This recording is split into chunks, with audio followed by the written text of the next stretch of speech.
Hey guys, before we get into this week's episode, we just wanted to remind you that next week, our episode will be coming out on Tuesday in observance of 9/11.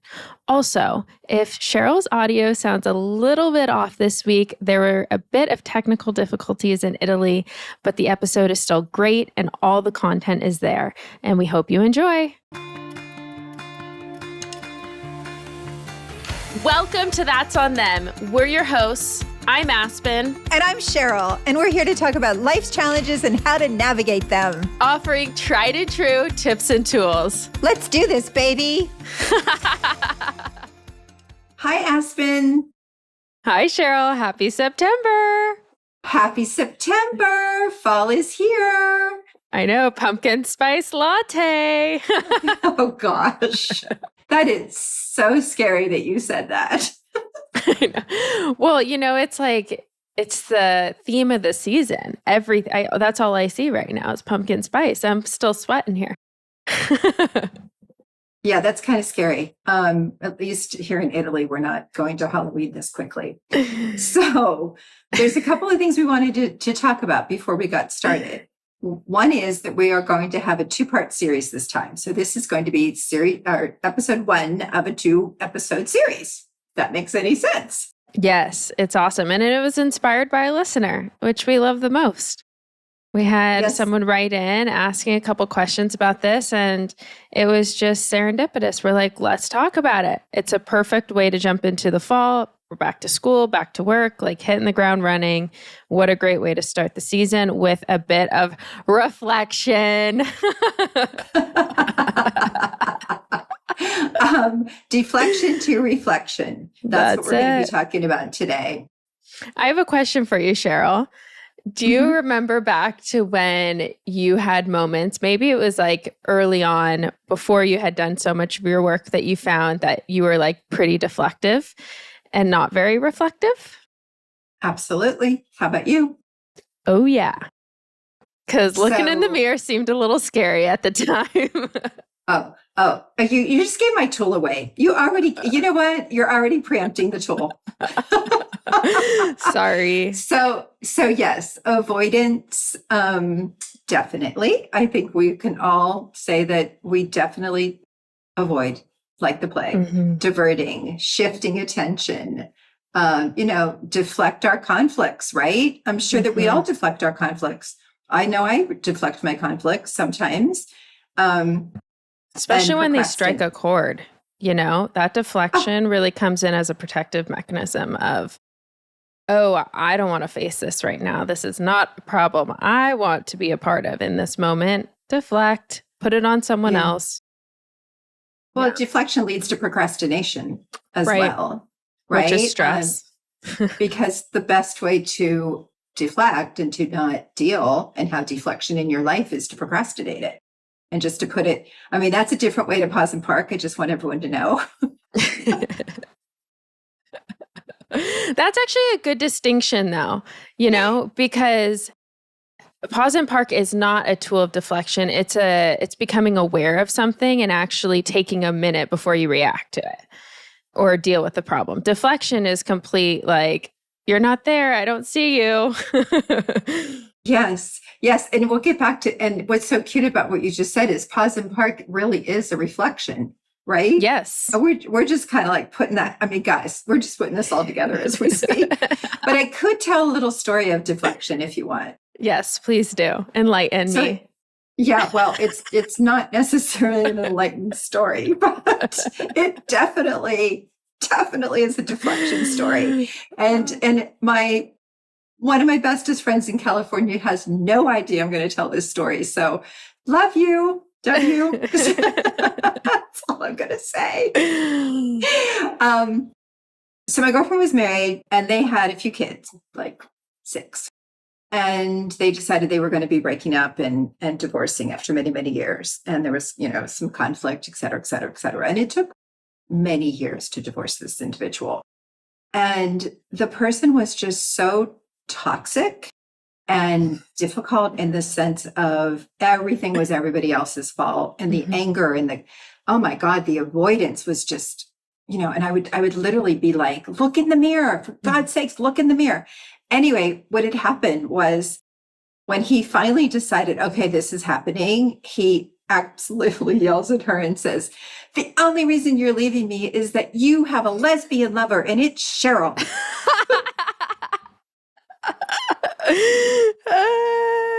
Interesting. I think there's a lot more that goes into a divorce than two friends, but perfect example of deflection.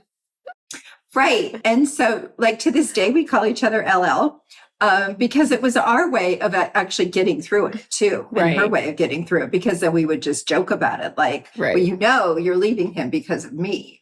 And everybody, no truth to any of this. Okay. Just go for the record.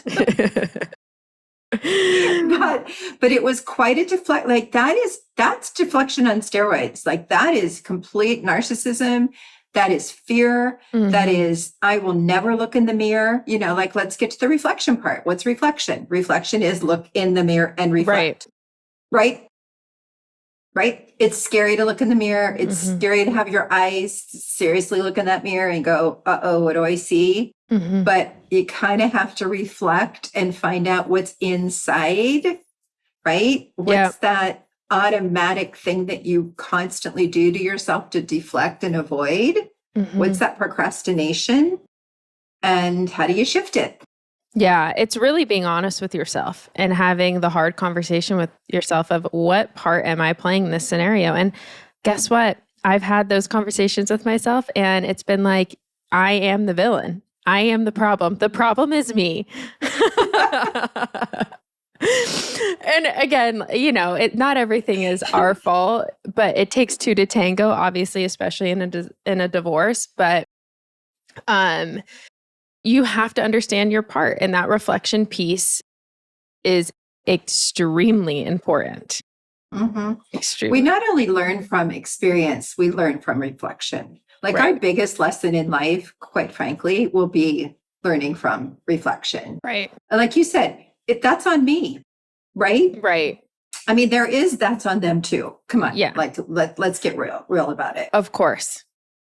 And when we do go into the deflective place and the procrastination and the shifting attention and the avoidance, right? Huge avoidance. And we shift it and say, okay, I really want to reflect on this. And you know that you and I both work on this quite a bit. We talk about it a lot. Like we'll say to each other, okay, what's the universe trying to teach me today? What are my spiritual guides trying to teach me through this experience? And yeah, I've had some experiences that aren't pleasant and they're extremely difficult and extremely vulnerable. And, you know, the minute you and I are chatting, it's like, after all the other stages of it, it's like, okay, what is the lesson? What am I supposed to receive? What's inside here that's either creating this or, you know, what's the energetic shift that I need to do? Right? Yeah. And that reflection is so important because if we're not learning from the lessons that are being given to us, we will just continue to repeat the same mistake. Like if you're not willing to take a look in the mirror and say, what part did I play, and reflect on it and actually implement some actionable steps to overcome that, you will just keep repeating the pattern. This kind of brings me to a thought like that us younger people deal with is ghosting. In dating, and how many people just keep repeating the same patterns in dating because they're not reflecting. They're deflecting. They're moving on. The problem's then. He wasn't good enough. She wasn't good enough. They're not right enough. Or instead of taking a look in the mirror and going like, wait, how am I showing up? What type of person am I attracting? And what part am I playing it?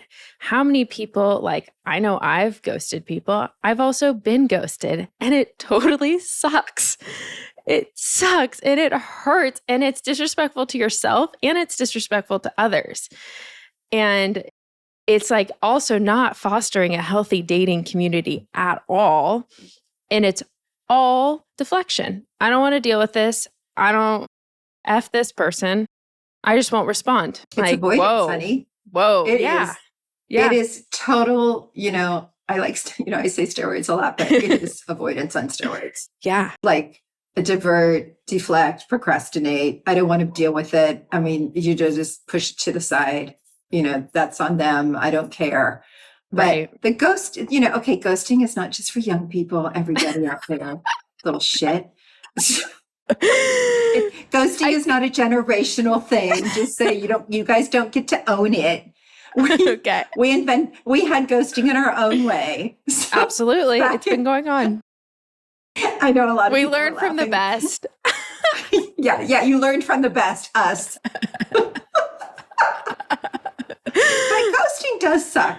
It really is. It just hurts, it's just mean. I'm sorry. It's mean girl, mean boy, mean action, mean character. It's just not nice.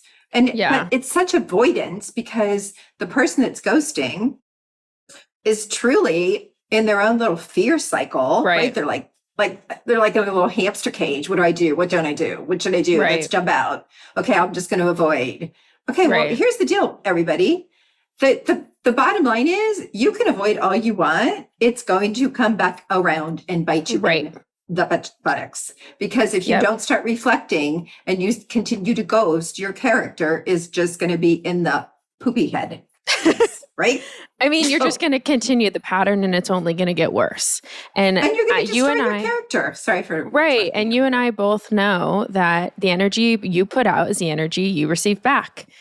And if you want to be treated with respect, you should respect others. And you should be kind and loving to others. And it's the most simple concept, yet it can be very challenging at times. But to your point too, it's what you put out, you're going to receive. Right. Either in a moment, a day, a week, a month, a year, 10 years, it will come back. It's called karma. So ghosting, and it's real. Watch your karma when you're ghosting. And the other thing is just live up to it, for God's sakes. Whatever it is you're trying to do, get done with it.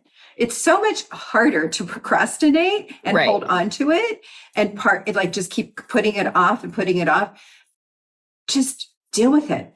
And when you deal with it, you're going to have relief and you're going to be able to breathe. Right. And I would say the number one tool with reflection, just to tie it all up, is how are you asking yourself, how are you showing up? And then what is the universe trying to teach you? What is the lesson that needs to be learned? And be real and be honest with yourself, Yes. Okay. Our question is a great one. I love it. I've written down a couple of these tools on Post-its at work. It's been so helpful. Do you guys have any morning routine you recommend for someone who's just getting started with self-help? Oh, do we have suggestions? Oh, do we have a morning routine? We love a morning routine. We have a morning routine. You go with yours first, babe. So here's what I'll say first thing is there's so much noise about morning routines out there of what the millionaire's morning routine, the guru's morning routine. And the only morning routine that's going to work for you is the one that you create. I will say I tried for a long time to implement a morning routine that everyone else told me to do. And it wasn't until I got clear on, I had to try a couple different ones, but it took me a minute to find something that really works for me. My suggestion is figure out the things that clear your head and ground your body, because those are the two things that I need to do at least before the day starts. Maybe you're someone that needs to be energized right thing in the morning, and that's a different conversation. But for me, it's clarity and grounding. And how I do that is through taking a couple deep breaths. Some mornings it's 3 deep breaths. Some mornings it's a 10-minute meditation. And it could also be morning pages. Morning pages is really good for clearing your head and grounding your thoughts. And then the next piece is exercise for me. I gotta get moving. I have to do something to get my blood flowing. So I personally keep it really, really simple, which is my alarm goes off, I sit up and I take deep breaths and I do it right there, then and there, because I know I'll get it done. And then I jump into some morning pages and then I'm up and I'm out the door. That's the way I like to do it. But how do you do it? So similar. My morning routine has changed quite a bit the more I'm doing more self-reflection and the more I'm involved in things that just don't matter anymore. So I'm waking up and I'm telling Alexa to play some meditation music right away. And she puts it on. And the minute she does, I literally just, like you, take some deep breaths and I'll either sit there or lay there. I'll get some lemon water and I'll get my auto writing going. And then with the auto writing and the meditations in the background, and I think sometimes you've actually even heard it, like I'll leave you a message or something, because I'm not going to electronics. Electronics is not going to be anywhere in the first half hour at all. It's going to be completely after at least 30 minutes, sometimes 45, sometimes 60. It depends. And then I'm immediately getting my workout clothes on and I'm taking a walk. Sometimes it can only be a 10-minute walk depending on work. Right. And sometimes it's an hour walk. But I really need that, and I'll throw some music in on my ears, or I'll throw in some kind of book on tape or something that's, kind of taking me away from day-to-day mindset. So that's my morning routine. And then so it's always music, it's always meditation in the morning. I do just some mantras. I'm doing my auto writing. And then I actually do my gratitude. I say, thank you for my day. Thank you for my ancestors. Thank you for my family, living and not. And thank you for all my experiences that I had and that I'm having. Mm-hmm. That's what I do. That's beautiful. Yeah. And I would say the main thing is, figure out what is the one thing that you need to try, that you need to start with. A whole morning routine can be overwhelming.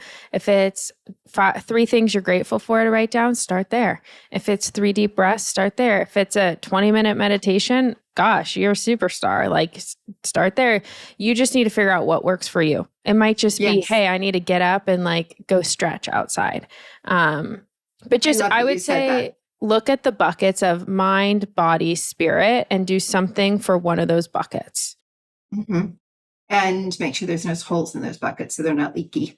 Yeah. But to wrap this up, craft your own morning, but make sure your morning is crafted without turning on the electronics. The very first thing is, please don't turn on the electronics, because that really sets the stage.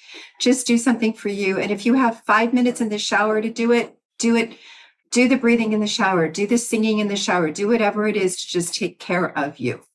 Yes. So I think that's a really good wrap. I do want to mention to our IG people out there, our TikTok people out there, and our YouTube people out there, please, please, please continue. We are so excited about the questions that come in, and we get to answer them. And we're just expanding. Things are going to look a little new as our team expands and our family That's on Them expands, which is super, super exciting. So fun. But yeah, please keep coming. Share it. Let's just rock it. Yes, we love you guys. And if you could please subscribe, rate, and review this podcast, share it with someone you love, share it with someone that could need it, that would find value from it.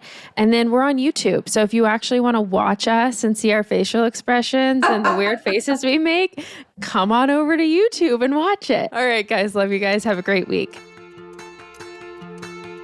That's on Them is hosted by Aspen, Rocha, and Cheryl Paoletti. Produced by Lauren Boone and edited by Sarah Buchynski. Love you, Tots. See you later, Tots.